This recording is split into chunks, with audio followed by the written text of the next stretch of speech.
नमस्कार। आइए सबसे पहले मैं आपकी कनिष्ठा उंगली के बारे में बता देता हूँ। अच्छी बुद्धि के लिए कनिष्ठा उंगली का सही होना, और बिल्कुल यहाँ अच्छी बुद्धि के हिसाब से किसी भी प्रकार की कमी नहीं है। कनिष्ठा उंगली में व्यवहारिकता के हिसाब से किसी भी प्रकार की कमी नहीं है। लेकिन जब ये उंगली इतनी छोटी रह जाती है, सूर्य के प्रथम कट से कि उंगली के कट तक जब नहीं पहुँचती, तो व्यक्ति अपने जीवन के अंदर स्थिर नहीं रह पाता। स्थिर से मेरा मतलब है कि उसके जीवन के अंदर उतार चढ़ाव का सामना व्यक्ति को जरूर करना पड़ता है। तो इस प्रकार की है आपकी बुद्धि की यहाँ पर कनिष्ठा उंगली है। अब मैं इसके बाद बात करता हूँ आपकी सीधा सीधा सूर्य उंगली के बारे में। सूर्य की उंगली यश और सम्मान के लिए जानी जाती है, साथ ही साथ पैतृक हिसाब से मजबूती के लिए जानी जाती है। यहाँ पर किसी अच्छे कुल से पैदा हैं आप, इसमें कोई भी शक नहीं है। और कुल मिलाकर के ये छोटा सा गैप है जो माता पिता से थोड़े से संबंध खराब या उनकी सेवा नहीं कर पाने का मौका, इस प्रकार को दर्शाता है। तो कुल मिलाकर के यश मान सम्मान ठीक है, जैसा वर्तमान में चल रहा है उसी प्रकार के वैसे, क्योंकि बृहस्पति और जब ये आपकी सूर्य की उंगली बैलेंस में होती है तो आपका जीवन सामान्य रूप से चलाता है। यानी एक सी स्थिति में ज़्यादा ऊंचाई भी प्राप्त नहीं होती तो ज़्यादा नीचाई भी नहीं जाती। यानी कि जो आज की स्थिति है इससे कभी भी आप नीचे नहीं जाएंगे। अब बात करता हूँ मैं इसके बाद शनि की उंगली की। हल्का सा टर्न लेकर के शनि की उंगली चलती है तो व्यक्ति के जीवन के अंदर थोड़ा स्वास्थ्य भी व्यक्ति का नॉर्मल रहता है, साथ ही साथ धन के संसाधन की स्थिति की भी नॉर्मल रूप से ही रहती है।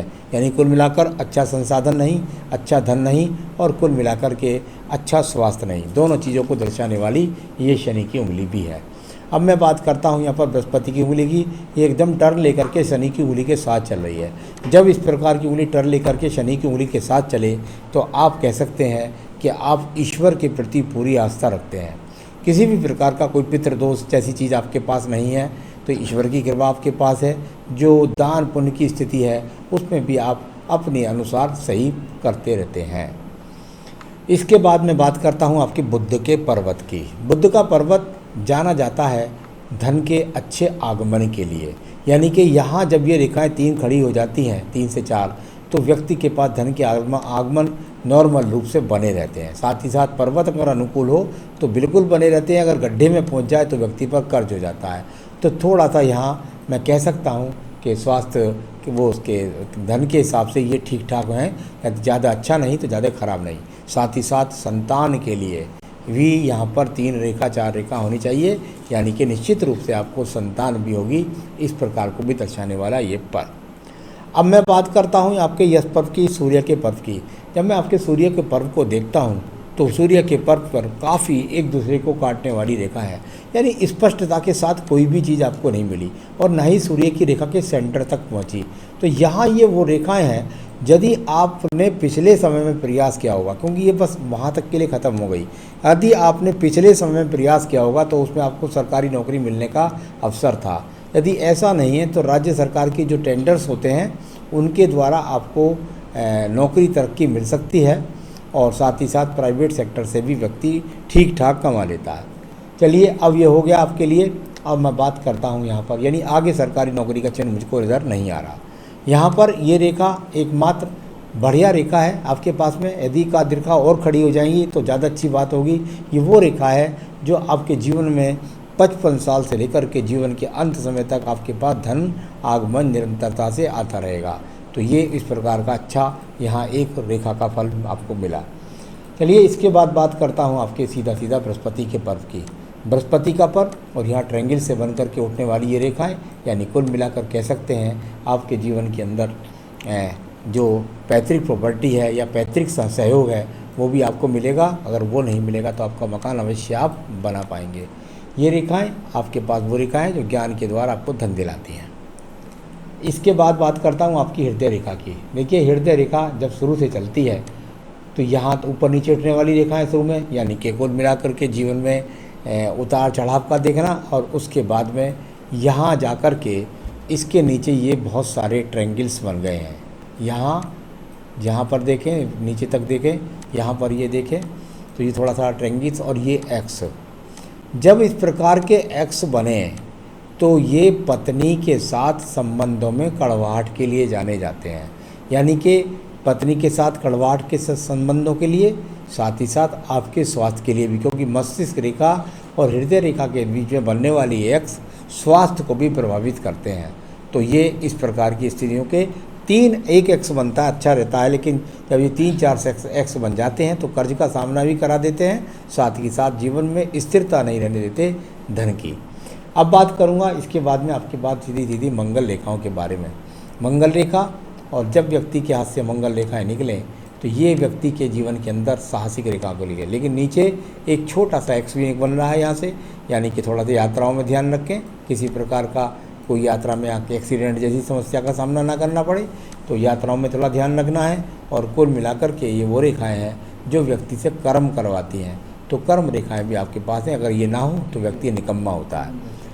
एक ये रेखा यहाँ से मंगल पर्वत से निकल करके और मंगल ही पर्वत को जा रही है, यानी कि मेहनत के द्वारा और नौकरी से संबंध बना करके धन की प्राप्ति। इसके बाद बात करता हूँ आपकी बुद्धि रेखा की। यहाँ बुद्धि रेखा, और बिल्कुल ये इस प्रकार से जा कर के ये बुद्धि रेखा जा गई और बैलेंस बनाकर मंगल पर्वत तक पहुँची। बुद्धि रेखा का संबंध जब जब मंगल पर्वत से होगा, ऐसे व्यक्ति अपने जीवन के अंदर नौकरी से अच्छी खासा धन कमाते हैं, यानी नौकरी से संबंध बना करके ही धन कमाने के ज़्यादा योग बनते हैं। अब इसके बाद बात करता हूँ आपके सेकंड मंगल पर्व की। सेकंड मंगल पर्व पर किसी प्रकार का दीप नहीं है। दूसरे हाथ की रेखा देख लो,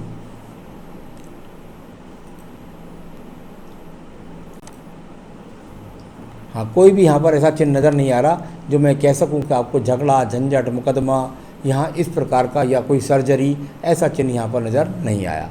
तो ये अपने आप में एक अच्छा सिंबल है।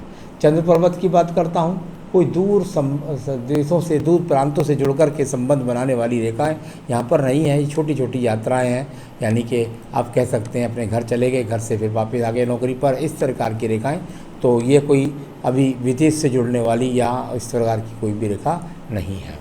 इसके बाद व्यापारिक रेखाओं की बात करता हूँ। ये वो रेखा अंदर से निकल कर के आती है, तो व्यापार की सोच व्यक्ति के दिमाग में आती है, लेकिन कामयाबी की बात करता हूँ तो मुझको वो नज़र नहीं आती।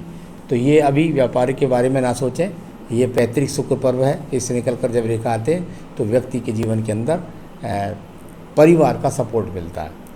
अब बात करता हूँ यहाँ पर बहुत सारी, देखिए आप यहाँ व्यापारिक रेखाएँ ये दिमाग के अंदर आती हैं योजनाएँ, और यहाँ आकर के इन सफल नहीं होती हैं। ये उन बातों के लिए जानी जाती है। साथ ही साथ मस्तिष्क रेखा को काटे तो मेहनत से ज़्यादा फल ना मिलना, यहाँ टेंशन को देना, इस प्रकार की रेखाओं का संबंध कह सकते हैं। तो ये आपके साथ ये सब चीज़ें मिली हैं। कर्ज से थोड़ा सा बचकर रहें। चलिए अब मैं बात करूँगा यहाँ भाग्य रेखा के बारे में। आइए बात, बुद्धि रेखा के बारे में बता चुका मैं आपको, ये बुद्धि रेखा है, बैलेंस में बता चुका इसके बारे में। और इसके बराबर में नीचे ये दूसरी बुद्धि रेखा का काम कर रही थी, ये वाली रेखा, ये सपोर्टिंग बुद्धि रेखा है। इसको कह सकते हैं कि आपके बुरे विचारों को या किसी भी मुसीबत में आपको निकाल करके ले आएगी। तो दोनों का ही मंगल से संबंध बन रहा है, कहीं ना कहीं मंगल से संबंधित कार्यों से ज़्यादा लाभ, टेक्निकल कार्यों के द्वारा, नौकरी के द्वारा, इस तरह के संबंध यहाँ इस मंगल रेखा ने बनाए। आइए बात करता हूँ मैं आपकी सीधा यहाँ पर आयु रेखा के बारे में। आयु रेखा और बहुत मजबूती के साथ 80 साल की, इसके अंदर एक संजीवनी रेखा, ये यहाँ जाकर के आपके जीवन के 80 वर्ष तक चली गई, यानी कोई भी मुसीबत आए उस मुसीबत से निकाल करके ले जाएगी आपको ये मंगल रेखा। तो ये आपके पास है। यहाँ से ये रेखा जब इस तरह चलती है और आपको फिश की अनुभूति करवाती है, तो ये स्वतंत्र फिश नहीं है। हाँ, इसको ऐसा ही कह सकते हैं कि जब आयु रेखा के पास होती है तो आयु को मजबूत बनाती है। तो ये हो गया। अब बात करता हूँ यहाँ शुक्र पर्व के बारे में। शुक्र पर्व संसाधन के लिए जाना जाता है, और यहाँ ऊपर थोड़ा सा प्रभावित मिला था आपका अन्य क्षेत्र भी, तो थोड़ा पत्नी से संबंधों के लिए सावधान रहें। बाकी कुल मिलाकर के ऐसा कह सकते हैं कि संसाधन आपके पास सामान्य है। एक केतु पर्वत के अंदर देखिए, ये बहुत ख़राब चीज़ है। ये जब ख़राब चीज़ यहाँ केतु पर्वत पर होती है तो फिर मैं बताता हूँ कि कई बार तो व्यक्ति को थोड़ी सी सर्जरी का सामना, और कुल मिलाकर अपने चरित्र के प्रति सावधानी, दो चीज़ों के बारे में जानी जाती है। तो अब मैं आपके सवाल ले लेता हूँ। ये आपकी भाग्य रेखा है, और ये दूर स्थान से संबंध बना करके चली और 35 के बाद इस प्रकार से डिवाइड हुई। इनके क्या क्या फल है मैं आपको बोलने वाला हूँ।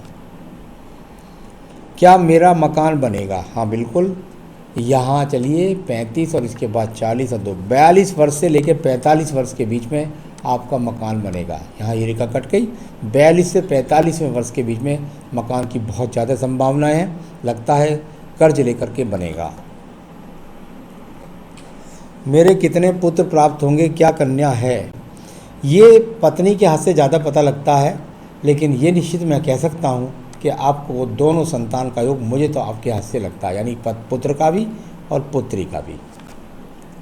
गवर्नमेंट जॉब है कि नहीं? पिछले समय में वो मौका था, अब गवर्नमेंट की कोई संविदा की जॉब हो, कोई कॉन्ट्रैक्ट हो, तो उस तरह का तो पिछले समय में नहीं लगी होगी, तो अब आगे की संभावना नहीं लगती।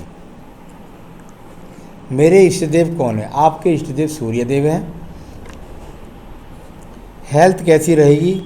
बिल्कुल हेल्थ आपकी ख़राब रहेगी, क्योंकि पेट रोग के संकेत हाँ केतु स्थान में काफ़ी दिख रहा है। तो यहाँ पेट रोग के लिए बहुत ये चिन्ह जो था केतु स्थान पर और यहाँ पर और नीचे केतु स्थान पर, तो पेट के रोग बहुत ज़्यादा परेशान करते होंगे। उनसे आपको खान पान का थोड़ा विशेष ध्यान करना होगा। कोई लॉटरी का या किसी तरह के पैसे का योग है? बिल्कुल है। अगर आप देखते हैं तो कहीं ना कहीं से आपको आने वाले समय में मुझको लगता है कि कोई ऐसा मौका ज़रूर मिलेगा जहां अंडर टेबल या किसी तरह से कहीं ना कहीं से पैसे के योग थोड़ा सा लगती हैं, राहु रेखाएं, तो इस तरह का योग है आपके लिए। तो सारा कुछ जो अच्छा बुरा था मैंने आपकी सारी रेखाओं के पर्वतों के बारे में, सब चीज़ों के बारे में आपको बता दिया है। तो सब कुछ जो भी था मैं आपको बता चुका।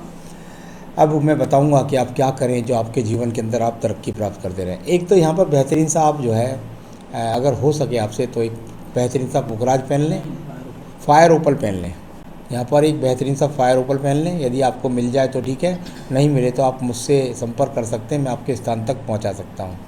अपनी पूजा के अंदर आपको नित्य बजरंग बाण का पाठ पढ़ना चाहिए, क्योंकि मुझे सबसे ज़्यादा सेहत की और आपके परिवार से संबंध की, यानी पत्नी से संबंध की चिंता है।